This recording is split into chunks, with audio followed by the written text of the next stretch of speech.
Welcome to this deep dive. Glad to be here. Today, we're looking at something a bit different. It's just a single image, actually. Right, with a short story on it called The Staring Woman. Very unsettling. Exactly.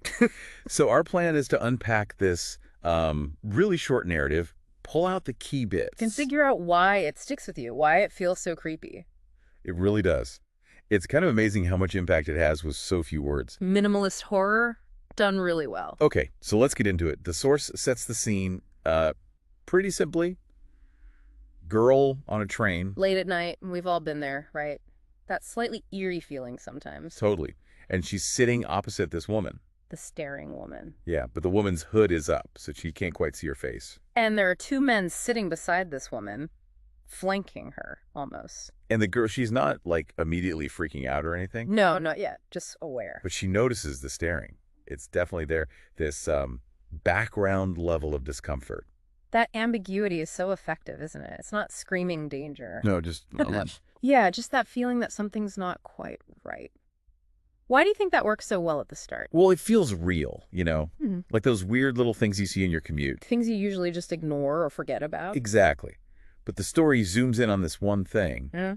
and then, uh-oh, things change. Right, the next stop. A man gets on, And sits down right next to the girl. which is also, a bit close maybe, adds to the tension, Definitely. And he waits for about 5 minutes, the story says. which must feel like forever in that situation. You bet. And then he leans over, whispers right in her ear. Chilling.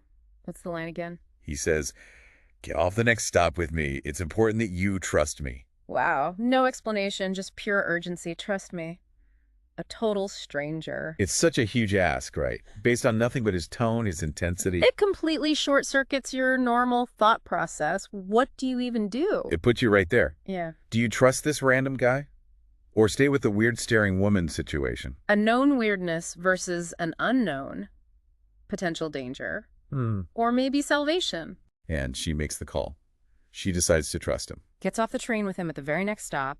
They watch the train leave. And then the reveal. He tells her who he is. A doctor. And then drops the bombshell. The woman opposite them on the train. She wasn't just staring blankly. No, she was dead. Dead. And the two men. They were propping her up, holding her there. Ugh.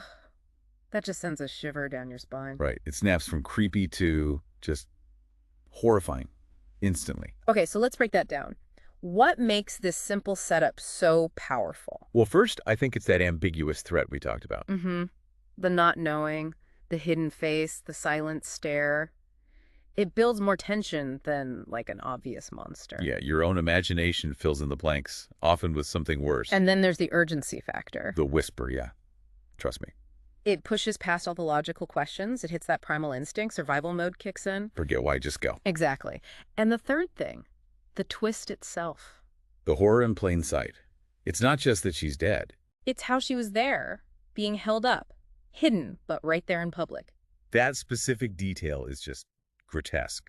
It turns the whole scene inside out. It makes you think, what else is going on around us that we just don't see? What's hidden behind the normal? It's the difference between just seeing someone maybe asleep or unwell and realizing you were sitting opposite this macabre puppet show. Feet away from you. It's deeply unsettling. So wrapping up, this story nails it with just a few elements. Yeah, the simple train ride setting, that initial subtle creepiness. The stranger's sudden urgent warning. And then that final shocking reveal, mundane to macabre in seconds. It really plays on how vulnerable we can feel in public and that gut-wrenching choice.